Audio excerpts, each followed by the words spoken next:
You might have seen over recent days, No Limit announced the full lineup for the September 18th pay-per-view. Liam Paro, Liam Wilson and Paulo Acuso in against international opponents. Brock Jarvis backing up from his recent win over Sam Beck to take on Ken Aitken in what should be a really good domestic knock. But it's the first fight on that pay-per-view that I really want to focus on today. And that's going to be the return of Jacob the Flamingo NG. He's going to fight Rikki Naito over 6 rounds. Now, Jacob's return after 3 years out, the former IBF and WBO top 10 lightweight in the world, is to me the shot in the arm that Australian boxing needs. And I don't mean that to be a disparaging remark. Both domestically and internationally, Australian boxing is in pretty good nick. There's a lot of exposure. There's guys fighting in world title fights. There's women, a lot of women fighting in world title fights and winning belts, unified belts at that. And, you know, there's presence. There is a really good presence. And the local shows are offering up some really good stuff with local guys in good matchups.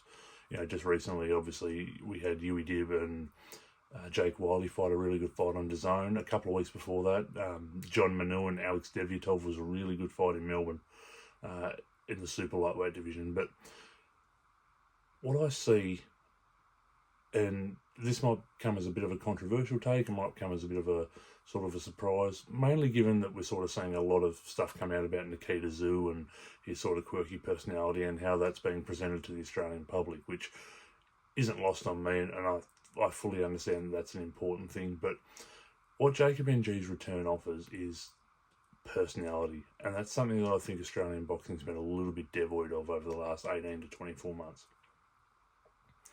Now, with Jacob, what I see is the perfect storm of in-ring action, pizzazz, showmanship, and a blend of authentic self. The way that Jacob fights really typifies that sort of authenticity that I'm talking about. You know, he's very much a fighter that doesn't want to have his opponent and their strengths get put over him, and he really fights his way out of that sort of situation. If you look at his fight, obviously a great fight from 2020 with Hunter Awani. You know, Hunter was probably the bigger puncher at that time, or at least packed a huge punch, and he went out there throwing absolute bombs and caught Jacob early. Now, Jacob came back, but he came back in a way that said, "Oh, you hit me with a big shot. I want to show you that I can hit harder." He fought Blake Minto in 2021, which again was another cracking domestic fight. And Blake Minto, for those people who follow Australian boxing, know that his cardio is almost unmatched locally. And Jacob almost said to him, "Roddy, I'm going to outwork you for 10 rounds," which is, you know, just insane, really, when you think about it. And Jacob was going up a division at that.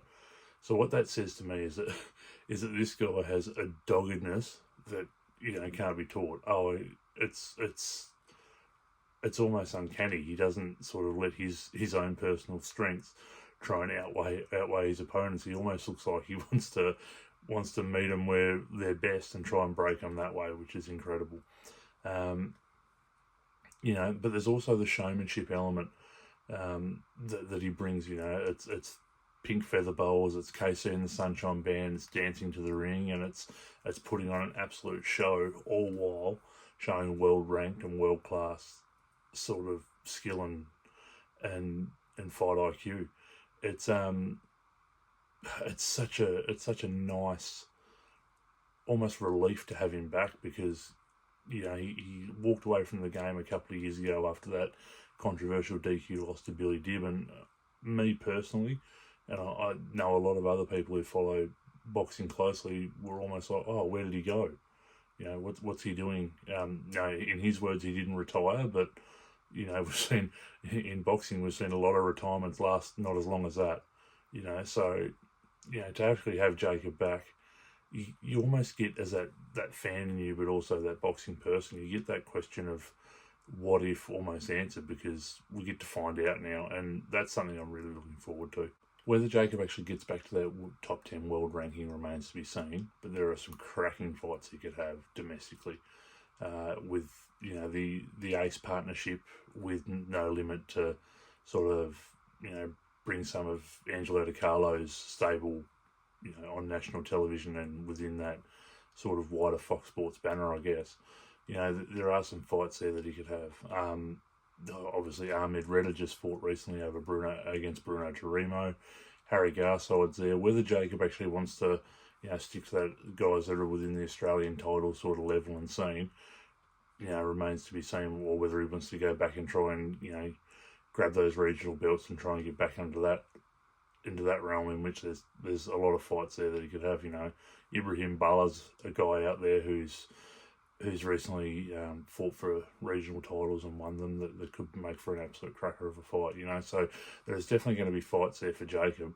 And there's a bit of a sort of vortex left there at lightweight, or a vacuum, I should say, because George Kambosos has just left the division. Obviously, he was a former undisputed champion, undisputed unified, whatever you want to say. He held a lot of belts.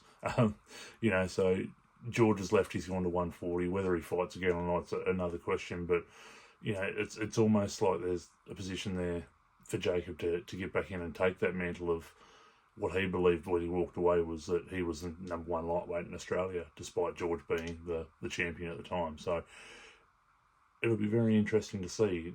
It's almost like he left and we were left wanting, but now he comes back and he's almost able to take that mantle and make a name for himself in the division that he left. That's where I'll leave it, guys. I more or less just wanted to jump on and say that it's great to see Jacob back, but I think this can be a really good turning point and also a lesson to fighters to let your personality shine. Australian boxing, for as long as it's been an institution in this country, I guess, has thrived off personalities. Go back to the 1950s and you think of a Don Bronco Johnson wearing his cowboy hat with his long sideburns and living in a caravan, to the more modern day stuff where big personalities like Anthony Mundine sort of dominated the headlines, and for whatever reason. So there's such an individual sport that it really thrives off personalities, and at the end of the day, personality is what sells tickets, particularly in the modern era. So really looking forward to seeing Jacob back, and hopefully this can ignite a little bit of a spark in which we can get these really interesting guys and girls in the ring and showing us who they are, both with gloves on and with gloves off. So that's where I'll end it. Thanks, guys. Have a good one. Cheers.